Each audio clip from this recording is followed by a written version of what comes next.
ಸ್ನೇಹಿತರೆ, motivation Kannada YouTube ಚಾನಲ್ಗೆ ನಿಮಗೆಲ್ಲರಿಗೂ ಸ್ವಾಗತ.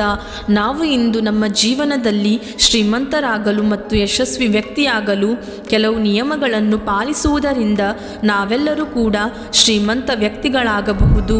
ಫ್ರೆಂಡ್ಸ್, ನಾವು ನಮ್ಮ ಜೀವನದಲ್ಲಿ ಕೆಲವು ನಿಯಮಗಳನ್ನು ಅನುಸರಿಸಿ ನಮ್ಮ ಜೀವನವೂ ಕೂಡ ಕೋಟ್ಯಾಧೀಶರನ್ನಾಗಿ ಮಾಡಬಹುದು. ಈ ನಿಯಮಗಳು ಬಹಳ ರೋಚಕವಾಗಿವೆ. ಇವುಗಳನ್ನು ಕೊನೆಯವರೆಗೆ ಕೇಳಿ ನಿಮ್ಮ ಜೀವನವೂ ಕೂಡ ಶ್ರೀಮಂತ ವ್ಯಕ್ತಿ ಮತ್ತು ಯಶಸ್ವಿ ವ್ಯಕ್ತಿಯಾಗಲು ಬಹುಮುಖ್ಯ ಪಾತ್ರವಹಿಸುತ್ತವೆ. ಒಮ್ಮೆ ಒಬ್ಬ ವ್ಯಕ್ತಿ ಬಡತನದಿಂದ ತೊಂದರೆಗೀಡಾಗಿದ್ದನು. ಮಹಾತ್ಮರ ಬಳಿಗೆ ಹೋಗಿ, ಕೆಲವರು ಈ ಜಗತ್ತಿನಲ್ಲಿ ಎಷ್ಟು ಯಶಸ್ವಿಯಾಗಿದ್ದಾರೆ ಎಂದರೆ ಅವರು ಕೋಟಿ ರೂಪಾಯಿಗಳನ್ನು ಗಳಿಸುತ್ತಿದ್ದಾರೆ ಎಂದು ಹೇಳಿದನು. ಜಗತ್ತಿನಲ್ಲಿ ಕೆಲವು ಜನರು ಬಡತನದಲ್ಲಿಯೇ ಬದುಕುತ್ತಿದ್ದಾರೆ. ಇದು ಏಕೆ ಸಂಭವಿಸುತ್ತದೆ ಮತ್ತು ಯಶಸ್ವಿ ಜನರನ್ನು ಇತರರಿಂದ ಪ್ರತ್ಯೇಕಿಸುವುದು ಯಾವುದು? ಬಡವನ ಈ ಪ್ರಶ್ನೆಯನ್ನು ಕೇಳಿದ ಮಹಾತ್ಮರು ಶ್ರೀಮಂತರಾಗಲು ಮತ್ತು ಜೀವನದಲ್ಲಿ ಯಶಸ್ವಿಯಾಗಲು ಕೆಲವು ನಿಯಮಗಳಿವೆ ಎಂದು ಹೇಳಿದರು. ತಿಳಿದೋ ತಿಳಿಯದೋ ಯಶಸ್ವಿಯಾದ ಜನರು ಅನುಸರಿಸುತ್ತಲೇ ಇರುತ್ತಾರೆ. ನೀವು ಯಶಸ್ವಿ ವ್ಯಕ್ತಿಯಾಗಬಹುದಾದ ನಿಯಮಗಳನ್ನು ಅಳವಡಿಸಿಕೊಳ್ಳುವ ಮೂಲಕ ಇಂದು ನಾನು ನಿಮಗೆ ಹೇಳುತ್ತೇನೆ ಮತ್ತು ಶ್ರೀಮಂತ ಮತ್ತು ಸಮೃದ್ಧ ಜೀವನವನ್ನು ಜೀವಿಸಿ ಎಂದು ಹೇಳುತ್ತಾರೆ. ನಿಯಮ 1, ನಿಮಗಾಗಿ ದೊಡ್ಡ ಗುರಿಗಳನ್ನು ಆರಿಸಿ. ಜೀವನದಲ್ಲಿ ಅವರ ಗುರಿ ಏನು ಎಂದು ಕೇಳಿದಾಗ ಹೆಚ್ಚಿನ ಜನರು ನಗುತ್ತಾರೆ ಮತ್ತು ನಾವು ಇನ್ನೂ ಏನನ್ನೂ ಯೋಚಿಸಲಿಲ್ಲ ಎಂದು ಹೇಳುತ್ತಾರೆ. ಇದು ನಿಮ್ಮ ಉತ್ತರವಾಗಿದ್ದರೆ ಇಂದೇ ಬದಲಾಯಿಸಿ. ಇಂದು ನೀವು ಕುಳಿತು ಆಳವಾಗಿ ಯೋಚಿಸಿ ಮತ್ತು ನಿಮ್ಮ ಜೀವನಕ್ಕೆ ಗುರಿಗಳನ್ನು ಮಾಡಿಕೊಳ್ಳಿ. ಉದ್ಯೋಗವು ಆಯ್ದ ಗುರಿಯಲ್ಲ, ಆದರೆ ಅದು ಜೀವನದ ಒಂದು ಹಂತವೂ ಹೌದು. ನಿಮ್ಮ ಸರಿಯಾದ ಗುರಿಗಳನ್ನು ಆರಿಸಿ ಮತ್ತು ಅದನ್ನು ಸಾಧಿಸುವ ವಿಷಯಗಳನ್ನು ಮಾಡಿ. ನಿಯಮ 2, ನಿಮ್ಮನ್ನು ನಂಬಲು ಕಲಿಯಿರಿ. ನೀವು ನಿಜವಾಗಿಯೂ ಯಶಸ್ವಿಯಾಗಲು ಬಯಸಿದರೆ ನೀವು ನಿಮ್ಮನ್ನು ನಂಬಬೇಕು. ನೀವು ಯಶಸ್ವಿಯಾಗಬಹುದು ಮತ್ತು ಶ್ರೀಮಂತರಾಗಬಹುದು ಎಂದು ನೀವು ನಂಬಬೇಕು. ಇಲ್ಲಿ ಸಮಸ್ಯೆ ಎಂದರೆ ಹೆಚ್ಚಿನ ಜನರು ಭಯಪಡುತ್ತಾರೆ. ಇದು ಅವರ ಆತ್ಮವಿಶ್ವಾಸವನ್ನು ನಾಶಪಡಿಸುತ್ತದೆ. ಹಲವು ರೀತಿಯ ಭಾವನೆಗಳು ಯಾವಾಗಲೂ ವ್ಯಕ್ತಿಯನ್ನು ತೊಂದರೆಗೊಳಿಸುತ್ತದೆ. ಅವುಗಳೆಂದರೆ ಬಡತನದ ಭಯ, ವಯಸ್ಸಾದ ಭಯ, ದುಷ್ಟ ಭಯ, ರೋಗದ ಭಯ, ಸಾವಿನ ಭಯ. ನೀವು ಸಹ ಈ ಭಯದಿಂದ ಬಳಲುತ್ತಿದ್ದರೆ ನಿಮ್ಮೊಂದಿಗೆ ಸಕಾರಾತ್ಮಕ ವಿಷಯಗಳನ್ನು ಮಾತನಾಡಲು ಪ್ರಾರಂಭಿಸಿ. ಯಾವಾಗಲೂ ಸಕಾರಾತ್ಮಕವಾಗಿ ಮಾತನಾಡುವುದು ನಿಮ್ಮ ಭಯವನ್ನು ಹೋಗಲಾಡಿಸುತ್ತದೆ ಮತ್ತು ಆತ್ಮವಿಶ್ವಾಸ ಹೆಚ್ಚಾಗುತ್ತದೆ. ನಿಮ್ಮ ಭಯವನ್ನು ಎದುರಿಸಲು ಯಾವಾಗಲೂ ಕಲಿಯಿರಿ. ಗೆಲುವು ನಿಮ್ಮದಾಗುತ್ತದೆ. ಬೀಳುವ ಭಯದಿಂದ ಚಿಕ್ಕ ಮಗು ನಡೆಯುವುದನ್ನು ನಿಲ್ಲಿಸಿದರೆ ಅವನು ಎಂದಾದರೂ ನಡೆಯಲು ಸಾಧ್ಯವಾಗುತ್ತದೆಯೇ? ಇಲ್ಲ. ಈ ಆಲೋಚನೆಯೊಂದಿಗೆ ನಿಮ್ಮ ಗುರಿಯತ್ತ ಸಾಗಿ. 1000 ಸಲ ಬಿದ್ದು 1000 ಸಲ ಎದ್ದೇಳು. ನಿಯಮ 3, ನಿಮ್ಮ ಕೆಲಸದಲ್ಲಿ ನಿಮಗೆ ಆಸಕ್ತಿ ಇಲ್ಲದಿದ್ದರೆ ಅದು ಹೇಗೆ ಪೂರ್ಣಗೊಳ್ಳುತ್ತದೆ? ಇದಕ್ಕಾಗಿ ಕೆಲಸವನ್ನು ತುಂಡುಗಳಾಗಿ ವಿಂಗಡಿಸಿ ಮತ್ತು ನಡುವೆ ಸ್ವಲ್ಪ ವಿಶ್ರಾಂತಿ ತೆಗೆದುಕೊಳ್ಳಿ. ಕೆಲಸವನ್ನು ಮೋಜು ಮಾಡಿ ಮತ್ತು ನಾನು ಮಾಡುವುದನ್ನು ನಾನು ಇಷ್ಟಪಡುತ್ತೇನೆ ಎಂದು ಯಾವಾಗಲೂ ನೀವೇ ಹೇಳಿಕೊಳ್ಳಿ. 4ನೆಯ ನಿಯಮ, ಉಳಿತಾಯದ ಅಭ್ಯಾಸವನ್ನು ರೂಢಿಸಿಕೊಳ್ಳಿ.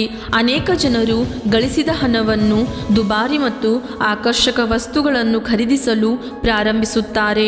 ಅವರ ಆಲೋಚನೆ ಮತ್ತು ಪ್ರದರ್ಶನದಿಂದಾಗಿ ಅವರು ತನ್ನ ಖರ್ಚುಗಳನ್ನು ಹೆಚ್ಚಿಸುವ ಅಂತಹ ವಸ್ತುಗಳನ್ನು ಖರೀದಿಸಲು ಹೋಗುತ್ತಾರೆ.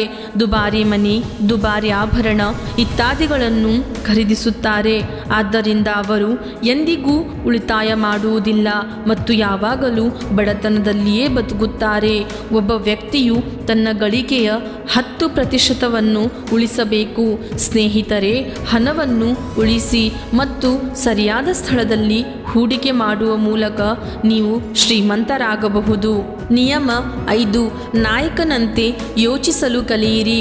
ಯೋಚಿಸುವವರು ಮಾತ್ರ ನಾಯಕನಾಗಿ ಯಶಸ್ವಿಯಾಗಲು ನಾಯಕನಂತೆ ವರ್ತಿಸಲು ಈ ಕೆಲಸಗಳನ್ನು ಮಾಡಿ ನಿಮ್ಮ ಗುರಿಯನ್ನು ನೀವು ಹೇಗೆ ಸಾಧಿಸುತ್ತೀರಿ ಎಂಬುದರ ಸಂಪೂರ್ಣ ಯೋಜನೆಯನ್ನು ಮಾಡಿ ನಂತರ ಆ ಗುರಿಗಳನ್ನು ಸಾಧಿಸಲು ಅಗತ್ಯವಾದ ಕೆಲಸಗಳನ್ನು ಮಾಡಲು ಪ್ರಾರಂಭಿಸಿ. ಇದು ನಾಯಕ ಮತ್ತು ಸಾಮಾನ್ಯ ಮನುಷ್ಯನ ನಡುವಿನ ವ್ಯತ್ಯಾಸವಾಗಿದೆ. 2-3 ವೈಫಲ್ಯಗಳ ನಂತರ ಸಾಮಾನ್ಯ ಮನುಷ್ಯ ತನ್ನ ಪ್ರಜ್ಞೆಯನ್ನು ಕಳೆದುಕೊಳ್ಳುತ್ತಾನೆ. ಆದರೆ ನಾಯಕ ಎಷ್ಟೇ ಬಾರಿ ಸೋತರೂ ಬಿಡುವುದಿಲ್ಲ ಮತ್ತು ತನ್ನ ಪ್ರಯತ್ನಗಳನ್ನು ಮುಂದುವರಿಸುತ್ತಾನೆ. ನಿಜವಾದ ನಾಯಕ ಎಂದಿಗೂ ನಿಲ್ಲುವುದಿಲ್ಲ ಮತ್ತು ಧೈರ್ಯದಿಂದ ಮುಂದುವರಿಯುತ್ತಾನೆ.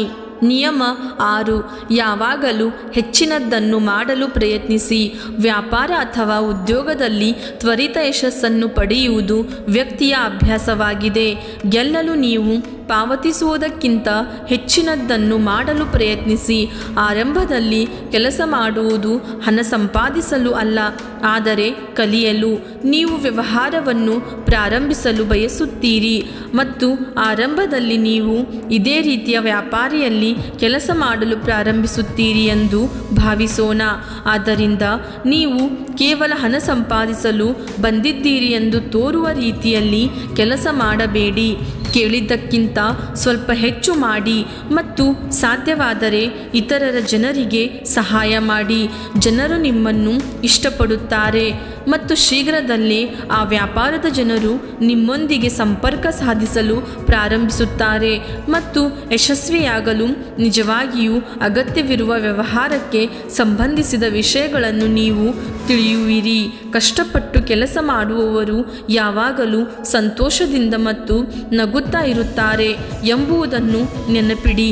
ಅಂತಹ ಜನರು ತಮ್ಮ ಗುರಿಗಳನ್ನು ತ್ವರಿತವಾಗಿ ಸಾಧಿಸುವಲ್ಲಿ ಯಶಸ್ವಿಯಾಗುತ್ತಾರೆ. ನಿಯಮ 7. ನಿಮ್ಮ ವ್ಯಕ್ತಿತ್ವವನ್ನು ಆಕರ್ಷಕವಾಗಿಸಿ. ವ್ಯಕ್ತಿಯ ವ್ಯಕ್ತಿತ್ವವು ಯಶಸ್ವಿಯಾಗುವಲ್ಲಿ ದೊಡ್ಡ ಪಾತ್ರವನ್ನು ವಹಿಸುತ್ತದೆ. ಆದ್ದರಿಂದ ನಿಮ್ಮ ವ್ಯಕ್ತಿತ್ವವನ್ನು ಉತ್ತಮಗೊಳಿಸಿ. ಇದಕ್ಕಾಗಿ ಬಟ್ಟೆಯಿಂದ ಪ್ರಾರಂಭಿಸಿ. ದುಬಾರಿಯಾಗಿರಬೇಕು ಆದರೆ ಸ್ವಚ್ಛ ಮತ್ತು ಉತ್ತಮವಾಗಿರಬೇಕು ಎಂದು ಅಗತ್ಯವಿಲ್ಲ. ಹಾಗೆಯೇ ನಿಮ್ಮ ದೇಹವನ್ನು ಸ್ವಚ್ಛವಾಗಿ ಇಟ್ಟುಕೊಳ್ಳಿ, ಕಾಲ್ಬೆರಳ ಉಗುರುಗಳಿಂದ ಕೂದಲಿನವರೆಗೂ. ಆದರೆ ದೈಹಿಕ ಸೌಂದರ್ಯಕ್ಕಿಂತ ಆಂತರಿಕ ಸೌಂದರ್ಯವು ಮುಖ್ಯವಾಗಿದೆ. ಆದ್ದರಿಂದ ನಿಮ್ಮ ಮುಖದಲ್ಲಿ ಯಾವಾಗಲೂ ನಗುವಿರಲಿ. ಜನರನ್ನು ಪ್ರೀತಿಯಿಂದ ಭೇಟಿ ಮಾಡಿ, ಅವರೊಂದಿಗೆ ಸಹಾನುಭೂತಿ ತೋರಿಸಿ ಮತ್ತು ಅವರಿಗೆ ಸಹಾಯ ಮಾಡಿ. ಇದರಿಂದ ನಿಮ್ಮ ವ್ಯಕ್ತಿತ್ವ ಹೆಚ್ಚಿಸುತ್ತದೆ ಮತ್ತು ನಿಮ್ಮ ಸ್ನೇಹಿತರ ಸಂಖ್ಯೆಯು ಹೆಚ್ಚುತ್ತದೆ ಮತ್ತು ಇತರ ಜನರೊಂದಿಗೆ ನಿಮ್ಮ ಸಂಬಂಧಗಳು ಬಲಗೊಳ್ಳುತ್ತವೆ. ಇದು ಯಶಸ್ವಿಗೆ ಅವಶ್ಯಕವಾಗಿದೆ. ನಿಯಮ 8. ಜನರಲ್ಲಿರುವ ಕೆಟ್ಟ ವಿಷಯಗಳಿಗೆ ಹೆಚ್ಚು ಗಮನ ಕೊಡಬೇಡಿ. ನೀವು ಏನೇ ಮಾಡಿದರೂ ನಿಮ್ಮ ಸುತ್ತಲೂ ಯಾವಾಗಲೂ ತಪ್ಪುಗಳನ್ನು ಹುಡುಕುವ ಜನರು ಯಾವಾಗಲೂ ಇರುತ್ತಾರೆ. ಅವರು ಕೆಟ್ಟದ್ದನ್ನು ಮಾತ್ರ ಮಾಡುತ್ತಾರೆ. ಆದ್ದರಿಂದ ಅಂತಹ ಜನರ ಮಾತುಗಳಿಗೆ ಗಮನ ಕೊಡಬೇಡಿ ಮತ್ತು ಅವರೊಂದಿಗೆ ವಾದ ಮಾಡುವ ಮೂಲಕ ನಿಮ್ಮ ಸಮಯ ಮತ್ತು ಶಕ್ತಿಯನ್ನು ವ್ಯರ್ಥ ಮಾಡಬೇಡಿ. ಏಕೆಂದರೆ ನೀವು ಅವರೊಂದಿಗೆ ಗೊಂದಲಕ್ಕೀಡಾಗುತ್ತಿದ್ದರೆ ಕ್ರಮೇಣ ನೀವು ಅವರಂತೆಯೇ ಆಗುತ್ತೀರಿ. ನಿಯಮ 9. ನಿಮ್ಮ ಮನಸ್ಸನ್ನು ಗುರಿಯ ಮೇಲೆ ಹೊಂದಿಸಲು ಕಲಿಯಿರಿ. ಶಾಂತವಾಗಿ ಕುಳಿತು ನಿಮ್ಮ ಗುರಿಗಳನ್ನು ನಿರ್ಧರಿಸಿ. ಆನಂತರ ಅದನ್ನು ಸಾಧಿಸಲು ಎಷ್ಟೇ ಕಷ್ಟ ಬಂದರೂ ಹಿಂದೆ ಸರಿಯಬೇಡಿ.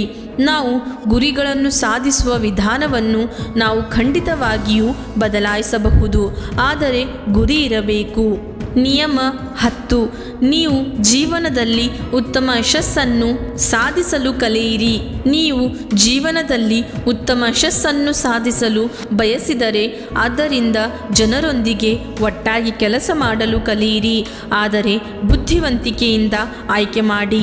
ಪ್ರತಿಯೊಬ್ಬರ ಗುರಿ ಮತ್ತು ಕೆಲಸದ ಆಸಕ್ತಿ ಒಂದೇ ಆಗಿರಬೇಕು ಮತ್ತು ಇದರೊಂದಿಗೆ ಪ್ರತಿಯೊಬ್ಬ ವ್ಯಕ್ತಿಯು ಗುರಿಗೆ ಸಂಬಂಧಿಸಿದ ಕೆಲವು ಕೆಲಸಗಳಲ್ಲಿ ಪ್ರವೀಣನಾಗಿರಬೇಕು. ನಂತರ ನೀವು ಅವರಿಗೆಲ್ಲರಿಗೂ ಸಹಾಯ ಮಾಡುತ್ತೀರಿ ಮತ್ತು ಅವರು ನಿಮಗೆ ಸಹಾಯ ಮಾಡುತ್ತಾರೆ. ನಿಯಮ 11. ತಪ್ಪುಗಳಿಂದ ಕಲಿಯಿರಿ. ನಿಜವಾಗಿ ಜೀವನದಲ್ಲಿ ಸೋಲು ಎಂಬುದೇ ಇಲ್ಲ.